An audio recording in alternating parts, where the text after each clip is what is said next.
Salut à tous, aujourd'hui on va parler de Promising Young Woman qui sort dans les salles aujourd'hui. Yay, les cinémas sont ouverts, on peut y retourner. Alors, Promising Young Woman, c'est un film qui a été réalisé par Emerald Fennell, que vous avez pu voir en tant qu'actrice dans The Crown. Elle joue le rôle de Camilla Parker Bowles dedans, assez horrible la manière dont elle est présentée. Mais je découvre du coup qu'elle est aussi scénariste et réalisatrice du coup, et qu'elle est déjà, elle travaille déjà en tant que productrice sur et scénariste d'ailleurs sur la série Killing Eve que je ne connais pas, que je ne regarde pas, donc je ne peux pas juger. Et voilà, donc premier film que je vois d'elle et j'ai vraiment adoré. Donc, réalisatrice à suivre définitivement. Alors, le film, c'est avec Carey Mulligan dans le rôle principal. Carey Mulligan, qu'on connaît de son apparition dans d'innombrables films depuis quelques années maintenant, qui est d'ailleurs souvent, je pense, dans les circuits des récompenses, type Golden Globe, Oscar, etc., etc., qui est plus dans le film indépendant, on va dire, que les gros blockbusters, mais c'est un visage reconnaissable. Notamment, je me souviens l'avoir vu. Je crois que la première fois que je l'ai vu, ça devait être dans Driver avec Ryan Gosling. Voilà, donc maintenant c'est elle, c'est elle qui prend les choses en main. Premier rôle dans ce thriller de vengeance, le revenge thriller. C'est un genre assez répandu que j'aime particulièrement, mais là, contrairement aux revenge thrillers habituels, ici on est vraiment dans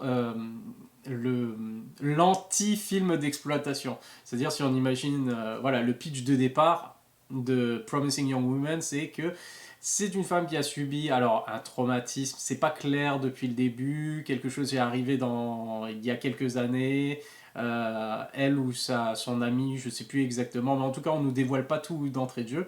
Mais en gros, ce qu'elle fait, c'est qu'elle va écumer le soir, elle va écumer les bars, les boîtes de nuit, etc., à la recherche de prédateurs qu'elle attire du coup, puisqu'elle joue la fille qui est beurrée, qui est droguée, qui est à la limite d'être inconsciente, qui peut pas rentrer chez elle, voilà, faut lui appeler un taxi ou la raccompagner. Et du coup, elle attire elle va à la pêche finalement pour attirer les prédateurs et après voir jusqu'où ils vont et une fois qu'ils dépassent la limite, qu'ils commencent à aller trop loin, elle les punit. Alors, si on imagine le pitch de départ, ça sent vraiment le film d'exploitation à petit budget ou violence gratuite, nudité, sexe et compagnie. Et où la femme, l'héroïne principale va, je sais pas, démonter tous les prédateurs avec un shotgun ou les faire souffrir dans des scènes super gore, etc., etc. Donc le pitch de départ, on pourrait croire que ça tend vers le film d'exploitation, alors qu'en fait, pas du tout. C'est vraiment, comment dire, c'est une réalisation qui est sobre, mais super efficace, justement. C'est très réaliste. Et on n'est pas du tout dans de la violence gratuite. D'ailleurs, la violence est carrément est beaucoup plus suggérée. J'essaie de me rappeler d'une scène genre gore qui m'a choqué ou quoi que ce soit, mais il y a rien vraiment de ce genre-là. La violence, elle est suggérée et c'est encore plus efficace. C'est encore plus efficace que de nous montrer voilà, un gars qui est torturé ou voilà, de manière gore, tout ce qu'on peut imaginer. C'est beaucoup plus efficace parce qu'on sait qu'il est arrivé quelque chose à ce mec-là, mais on ne sait pas exactement quoi.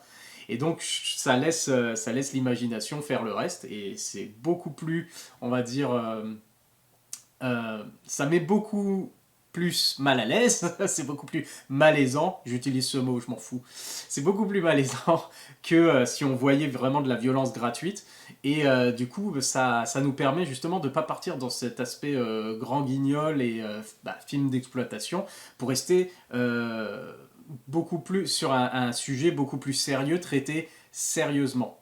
Ça ne veut pas dire qu'il n'y a pas quand même une... c'est traité avec un certain, je ne vais pas dire second degré, mais presque, avec un certain humour noir et des références un peu métafilmiques euh, là-dessus. Alors, j'en reparle juste après. Je vais juste enchaîner en disant que ce serait super intéressant. C'est le type de film où c'est intéressant de voir la différence pas forcément d'interprétation, mais de ressenti par rapport à un spectateur homme et une spectatrice. Du coup, qui regarderait le film, comment chacun ressent? Parce que c'est un film qui fait réfléchir à plusieurs choses, remettre certaines choses dans un certain contexte. On a tous entendu des histoires comme ça. Alors ça peut être intéressant, des histoires bien sûr, pas de revenge, mais des histoires de viol, de harcèlement, de choses comme ça, tout ce qui est traité dans le film. On a tous entendu, plus ou moins proche de nous, de notre sphère, et comment on perçoit ça en fait. Et c'est intéressant parce qu'on a vraiment l'étendue de tout ce genre de point de vue dans le film qui est traité. On pourrait croire, je pourrais imaginer que des gens regardent le film, des gars regardent le film et se disent ouais, ça y est, c'est un film Me Too, on en fait trop, tous les hommes, c'est des salopards dedans, etc. Et effectivement, tous les hommes sont des salopards pratiquement dans le film, à quelques différences près, mais c'est aussi, enfin, faut voir ça dans le cadre du elle va à la pêche aux prédateurs. Donc forcément, les scènes qu'on va voir, c'est des scènes avec des prédateurs potentiels qui, plutôt que de la ramener simplement chez elle, vont essayer de se la faire alors qu'elle est complètement, enfin qu'elle joue la fille alcoolisée. Et du coup, elles vont me dire ouais, bah, c'est pas normal parce qu'elle fait exprès pour les attirer. Bah, oui, justement, en fait. Du coup, forcément, on voit toutes les scènes où les gars font ce qu'il faut pas faire. Et ça peut, pour certains, ça peut être genre, ouais, ils exagèrent, quoi. Mais en fait, pas du tout. Comme je l'ai dit, on entend parler trop souvent de ces histoires-là. Et du coup, forcément, eh ben, c'est ce qu'on va voir dans le film, c'est ce qu'on nous présente dans le film. Mais ce que j'ai trouvé très intéressant justement, c'est que on nous suggère justement que c'est pas aussi sombre, que justement tous les hommes ne sont pas comme ça, puisque l'héroïne dans sa chasse, elle a un carnet dans lequel elle a un code couleur en fait, qui n'est je j'ai pas souvenir, mais il n'est jamais expliqué en fait. Donc elle met en fonction des victimes, des dates à laquelle elle a trouvé quelqu'un. Euh, Elle met à côté de la personne, elle met soit elle l'écrit elle met un trait rouge ou bleu ou noir ou quelque chose comme ça. Et donc soit ça veut dire bon bah je sais pas si c'est le niveau de violence, soit il y en a un et bah, il a rien fait, c'est bon, il était clean et relâché, et les autres c'est le niveau de violence, je l'ai juste blessé ou je l'ai tué. En fait ça reste tout ça très très vague justement. On est on, on est avec le personnage principal, mais on rentre jamais vraiment dans son esprit, vraiment, on reste un peu à l'extérieur, on est vraiment témoin de tout ça. Et des fois, c'est vrai qu'on se dit, même par rapport à ce personnage, euh, est-ce qu'elle va pas trop loin finalement? Est-ce qu'elle exagère pas à un moment sur certains points, etc., etc. Mais on comprend au fur et à mesure, tout ça c'est en parallèle bien sûr, où on a ce retour en arrière, où on apprend plus ou moins pourquoi elle fait ça et comment ça se... Bah, les raisons pour lesquelles elle fait ça tout simplement. Donc c'est très bien fait, c'est très bien fait, c'est très bien écrit, c'est très bien structuré. Et, et du coup, il y a pas le truc qui est super intéressant aussi, c'est que c'est pas uniquement, on reste pas uniquement sur cet aspect de les hommes prédateurs en boîte de nuit. Non, ça on va dire, c'est éparpillé un peu, c'est des scènes qui sont éparpillées un peu dans tout le film. Et il y a le fil principal où on découvre les raisons et tout ça. Et ce qui est intéressant, c'est qu'elle s'en prend pas seulement, non seulement aux hommes, justement, qu'elle va traquer des inconnus dans la boîte de nuit, mais quand elle a moyen de justement se venger vraiment de ce qui lui est arrivé à elle et à son ami, euh, là, elle s'attaque aussi à des femmes. Et donc, ça permet, en plus de traiter justement le côté, les prédateurs sexuels, etc., le comportement des hommes par rapport aux femmes, hein, on a aussi le comportement de différentes personnes. On a les retombées, les conséquences sur différentes personnes de ce genre d'histoire. C'est-à-dire qu'on a les parents des victimes, on a les femmes complices, les amis, mais aussi les femmes qui sont complices de ces choses-là, ou qui osent rien dire, ou qui, voilà, ça leur a pas arrivé à elles, donc elles s'en fichent, et puis elles critiquent aussi les filles qui, parce qu'elles étaient alcoolisées, elles se sont retrouvées dans cette situation-là. Alors dans le genre, quand tu cherches, tu trouves, et c'est super intéressant parce qu'on a tous ces points de vue qu'on rencontre tout le temps quand on a des débats MeToo, etc. Toutes ces choses-là du si elle se bourre la gueule, faut pas chercher, hein. Donc c'est un peu de sa faute, hein, si elle alors que pas du tout. Je veux dire, c'est pas parce qu'on est justement alcoolisé, enfin c'est le débat classique, mais ce film là traite du coup de ces questions-là. Et c'est super bien fait, c'est super intéressant parce qu'on entend vraiment les différents sons de cloche par rapport à ce genre d'événement horrible. Et du coup, ça traite non seulement justement de la vengeance, hein, principalement, ou du traumatisme et les conséquences de ça, mais aussi la culpabilité par rapport à ça. Est-ce que des gens qui ont été témoins ou qui n'ont rien fait, ou alors qui jugent, qu'est-ce qu'ils ressentent, ou qu'est-ce qu'ils ressentent si ça leur arrive à eux par exemple, ou par rapport à d'autres. Donc c'est la culpabilité, le regret, est-ce qu'ils expriment un quelconque regret par rapport à ça, ou alors c'était pas leur problème, etc. Et ça pose aussi la question de justement la vengeance. Alors c'est ça qui est très méta, on va dire, parce que c'est carrément... On a l'impression que c'est un film ultra... enfin, on pourrait le prendre comme un film super féministe et anti-mec ou quelque chose comme ça, alors qu'en fait pas du tout. Il y a tout un débat aussi qu'on peut avoir en regardant le film, ça fait réfléchir à tellement de choses.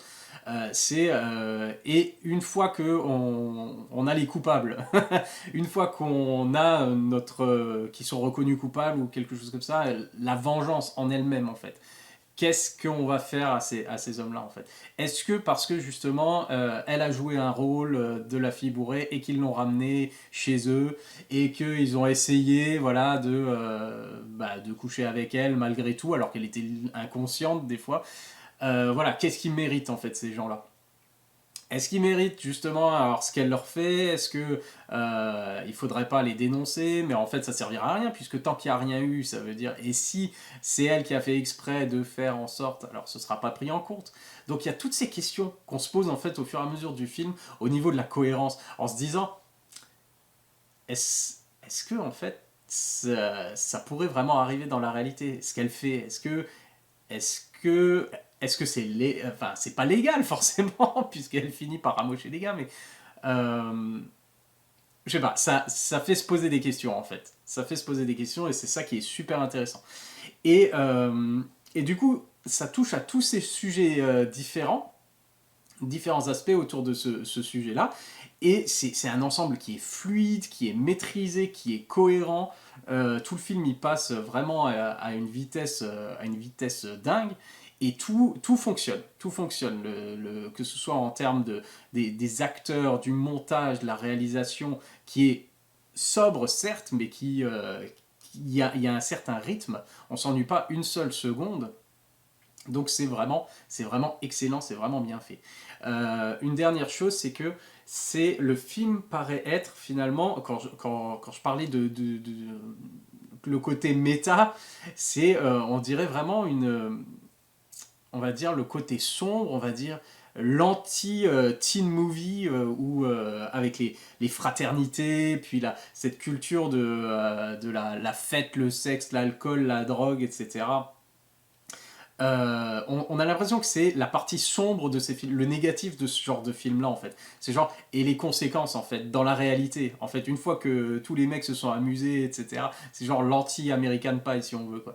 Et une fois qu'on enlève tout le côté, ouais, c'est génial, bah oui, si t'es un mec, c'est génial, hein, voilà, on s'éclate. Et qu'est-ce qui reste après de cette culture-là, en fait? Eh ben, le film Promising Young Woman traite de justement la version sombre de cet aspect-là, en fait. Parce que on sait très bien que dans la vraie vie, justement, ce genre de fête, ben, comme je l'ai dit, on a tous entendu déjà des histoires plus ou moins proches de nous, de choses qui ont dérapé, ou que ce soit à l'époque du collège, du lycée, même de la fac. Voilà. Donc ça traite de tout ça et de manière très cohérente et j'oserais dire très divertissante. Comme je l'ai dit, il y a un certain humour noir un petit peu par, par touche, parce que l'actrice est absolument formidable, Carey Mulligan est absolument géniale dans ce rôle-là, et du coup on est entre le... on- comment dire, on est pour en même temps que quand elle est à la chasse, on va dire, on se dit par rapport au gars, on se dit mais arrête-toi, arrête, c'est n'importe quoi, tu fais n'importe quoi, il faut pas, il faut pas, il faut pas. Mais après une fois qu'il va trop loin, on se dit bon bah tant pis. Et après c'est à son tour où on est autour du personnage où on est là en train de se dire finalement bon bah fais-lui payer, fais-lui payer. Vas-y, fais-le souffrir ou je sais pas, il le mérite. Et en même temps, qu'est-ce que ça dit sur nous en fait? C'est ça, comment on réagit en fait. C'est ça qui est super intéressant, c'est parce que le film provoque vraiment ce genre de réflexion, de réaction.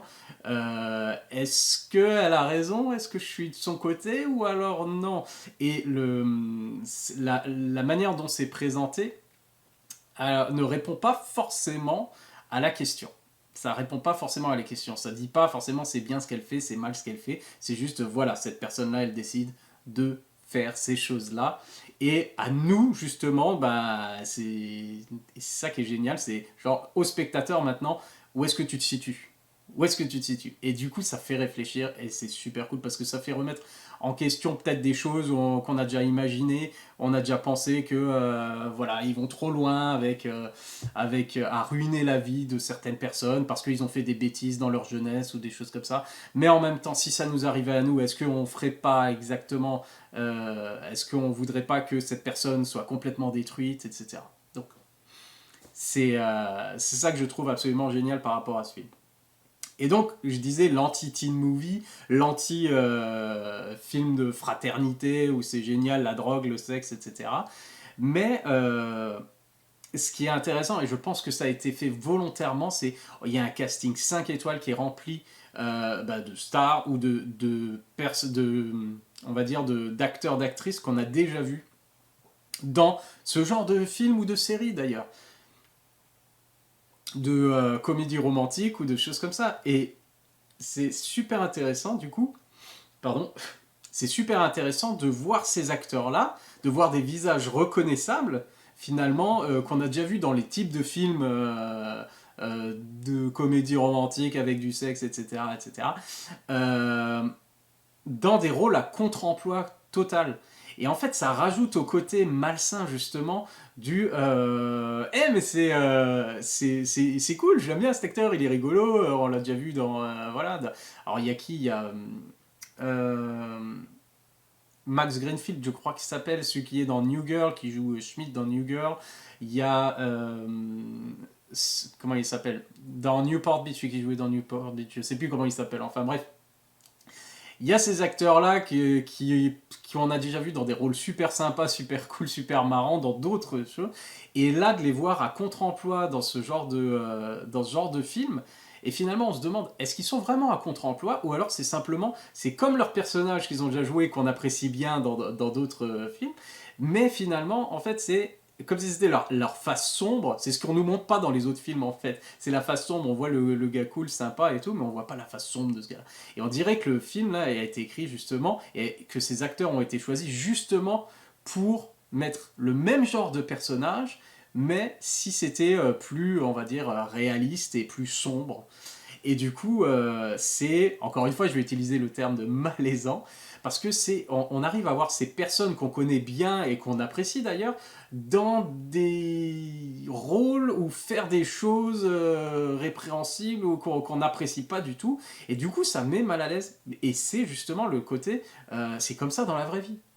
On fait la fête super avec, on a un pote, il est super cool, on s'éclate, ou on le connaît bien, on rigole bien avec, et pendant plusieurs années ou quelque chose comme ça, et d'un coup, on apprend que, voilà, enfin c'est ce qui arrive tout le temps, quoi. C'est toujours, ah, on savait pas, on n'aurait jamais imaginé que, etc. C'est ce qui se passe d'ailleurs à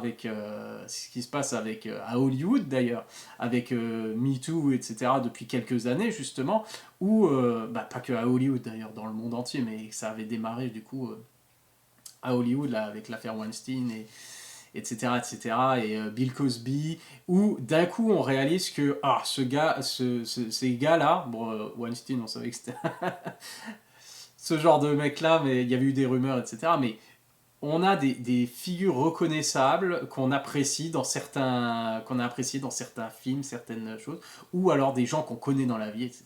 Et d'un coup, on a notre regard sur eux qui change. On voit en fait leur vrai visage ou une facette qu'on ne connaissait pas avant, et ça met mal à l'aise et on se dit qu'est-ce que ça dit sur nous en fait, parce qu'on était là, est-ce qu'on a cautionné, est-ce qu'on a participé à faire que cette personne était intouchable et a pu continuer à faire ce qu'il a fait, etc., etc. Donc, Promising Young Woman, finalement, un très très bon thriller. La tension elle est constante et on sait, même si au bout d'un moment on se dit, bon, il y a deux possibilités, la direction que peut prendre le film, et du coup c'est un peu prévisible. Enfin, c'est prévisible et imprévisible, parce qu'on on sait que ça peut aller dans une direction ou dans une autre, plus on va vers la fin, et on sait juste pas en fait sur quoi ça va tomber. Et ça c'est bien justement, parce qu'on reste toujours finalement en suspens avec cette tension là, on sait pas, et on sait jamais qu'est-ce qui va se passer avec qui en fait. Qui est la prochaine victime? Est-ce que le gars va réussir à se débattre? Est-ce que voilà. Donc il y a une tension continue, permanente, plus un peu d'humour noir, plus un drame,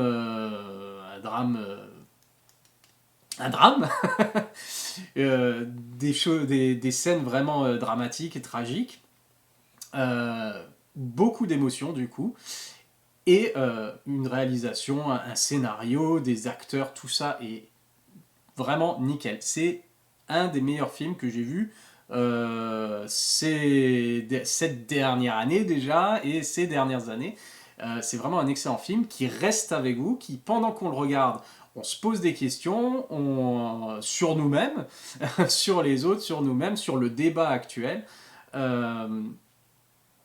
Et en même temps, faut dire ce qui est, il est super bien fait, donc il est super divertissant, mais en même temps, il fait réfléchir.